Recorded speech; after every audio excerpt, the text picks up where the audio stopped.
Hi friends, welcome to the channel profitmaster.in. నేను RP. ఈ వీడియోలో 23rd ఫిబ్రవరికి నిఫ్టీ బ్యాంక్ నిఫ్టీ లెవెల్స్, దాంతో పాటుగా కొన్ని స్టాక్స్ కి టెక్నికల్ గా లెవెల్స్ చూద్దాం. సో ఈ రోజు నిఫ్టీ లోయర్ లెవెల్లో మంచి సపోర్ట్ తీసుకుంది. డీసెంట్ ర్యాలీ, 160 పాయింట్స్ పాజిటివ్ గా క్లోజ్ అయింది. 36 స్టాక్స్ పాజిటివ్ ఉంటే 14 స్టాక్స్ నెగటివ్ లో క్లోజ్ అయ్యాయి.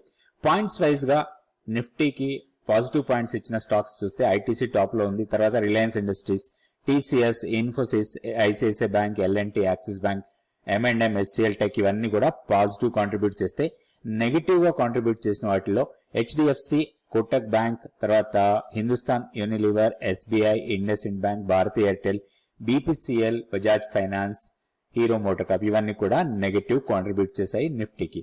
బ్యాంక్ నిఫ్టీ ఈరోజు కొంచెం నెగిటివ్ గా క్లోజ్ అయింది. 173 పాయింట్స్ నెగిటివ్ క్లోజ్ అయింది. పాజిటివ్ కాంట్రిబ్యూషన్స్ 7 ఉంటే నెగిటివ్ కాంట్రిబ్యూషన్స్ 5 ఉన్నాయి. నెగిటివ్ గా కాంట్రిబ్యూట్ చేసిన వాటిలో మెయిన్ గా ఉంది హెచ్డిఎఫ్సి బ్యాంక్, తర్వాత Kotak, IndusInd bank, SBI, federal bank. Positive contribute చేసిన దాంట్లో ICICI bank, Axis bank, AU bank, Bandhan bank, Punjab national bank, తర్వాత IDFC first bank, bank of Baroda. So ఇవి మనకి కాంట్రిబ్యూట్ చేసిన స్టాక్స్. నెక్స్ట్ మనం టెక్నికల్ లెవెల్స్ చూద్దాం. ఫస్ట్ నిఫ్టీకి.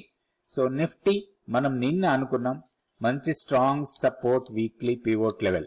సో ఇది ఎగ్జాక్ట్లీ వీక్లీ పివోట్ లెవెల్ దగ్గర స్ట్రాంగ్ సపోర్ట్ తీసుకుంది. 21,800 అండ్ 21,880. ఇక్కడ నుంచి డీసెంట్ ర్యాలీ నిన్న హైని almost test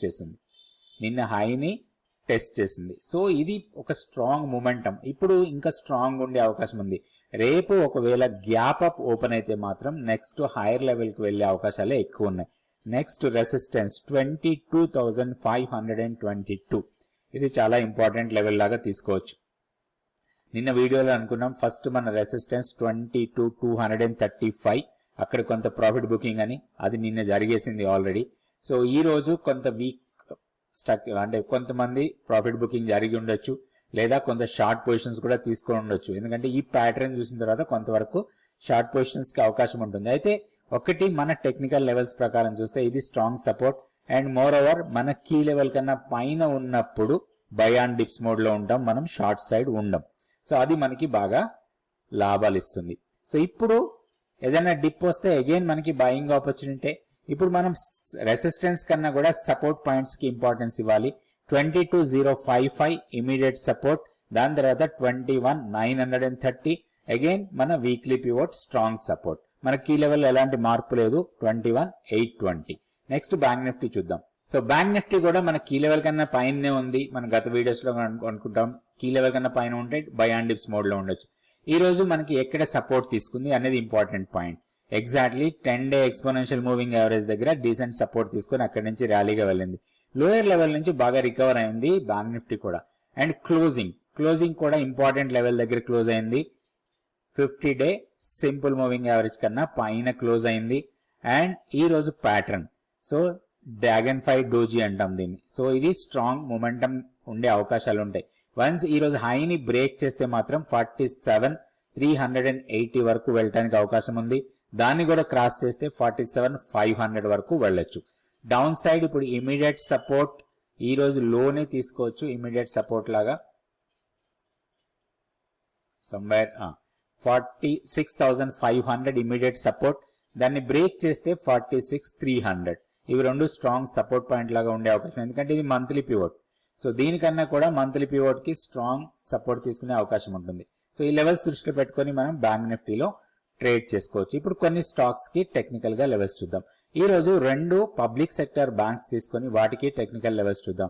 first bank Punjab national bank. Punjab national bank లో ఒక మంచి ఎంట్రీ దొరికింది. ఈ రోజు రియల్ గా మనం ఈ రోజు మార్నింగ్ మనం జాగ్రత్తగా గమనించినట్టయితే 126 ఒక డీసెంట్ ఎంట్రీ పాయింట్ ఇది, ఎందుకంటే weekly pivot and strong support ఉన్న point. And lower time frame లో చూసినా గానీ ఈ వీక్లీ పివోట్ దగ్గర ఒక 1 hour క్యాండిల్ బుల్లిష్ వచ్చింది, అది మనకి ఎంట్రీ పాయింట్.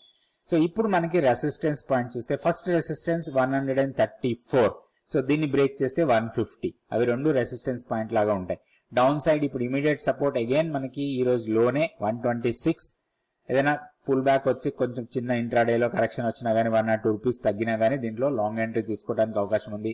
ఓన్లీ దీంట్లో ప్రాబ్లం ఎప్పుడంటే 120 కన్నా కిందకి వెళ్తే 120 20-day ఎక్స్పోనెన్షియల్ మూవింగ్ యావరేజ్ దానికన్నా కింద డే క్లోజ్ అయితేనే కొంచెం డౌన్ సైడ్ కి రావచ్చు. అదర్వైజ్ హైయర్ లెవెల్ కి వెళ్లే అవకాశాలే ఎక్కువగా ఉన్నాయి. ఇది పంజాబ్ నేషనల్ బ్యాంక్. నెక్స్ట్ ఇంకొక బ్యాంక్ కూడా పబ్లిక్ సెక్టర్ బ్యాంక్ నుంచే తీసుకుందాం, Canara bank. So Canara bank లో కూడా డీసెంట్ ర్యాలీనే చూసాం గతంలో. అయితే ఇప్పుడు కొంత ప్రైస్ కన్సాలిడేట్ అవుతుంది. సో ఈ 2 days ర్యాలీ తర్వాత ఒక 4 days కరెక్షన్ ఇచ్చింది. కాకపోతే ఇది స్ట్రాంగ్ డౌన్ సైడ్ కరెక్షన్ లాంటిది కాదు, ఇది స్మాల్ ప్రాఫిట్ బుకింగ్ అనుకోవచ్చు. సో అగైన్ మళ్ళీ ఈ రోజు బుల్లిష్ క్యాండిల్ తో క్లోజ్ అయింది 582 దగ్గర. ఇంట్రాడే పుల్ బ్యాక్స్ ఏమైనా ఉంటే మాత్రం దీంట్లో లాంగ్ ఎంట్రీ తీసుకోవడానికి అవకాశం ఉంది. హైయర్ లెవెల్లో 618 or 620 దగ్గర కొంత రెసిస్టెన్స్ ఫేస్ చేయొచ్చు. షార్ట్ టర్మ్ ట్రేడింగ్ కోసం అక్కడ మన ప్రాఫిట్స్ బుక్ చేసుకోవచ్చు. అయితే స్టాప్ లాస్ స్ట్రిక్ట్ గా మనకి 20-day ఎక్స్పోనెన్షియల్ మూవింగ్ యావరేజ్ వచ్చి 540 దగ్గర ఉంది. సో దానికన్నా కింద క్లోజ్ అయితే మనకి దీంట్లో కొంత ప్రాఫిట్ బుకింగ్ ఆర్ కొంత సెల్లింగ్ ప్రెషర్ రావచ్చు. ఆ లెవెల్ కన్నా పైన ఉన్నంత వరకు కూడా మనం బై అండ్ డిప్స్ మోడ్ లోనే ఉండొచ్చు. 620 దగ్గర మనం ప్రాఫిట్ తీసేసుకోవాలి. ఇది కెనరా బ్యాంక్. సో రేపు వీడియోలో మళ్ళీ కొన్ని స్టాక్స్ కి టెక్నికల్ లెవెల్స్ చూద్దాం. థ్యాంక్ యూ అండి. Thank you so much for watching this video.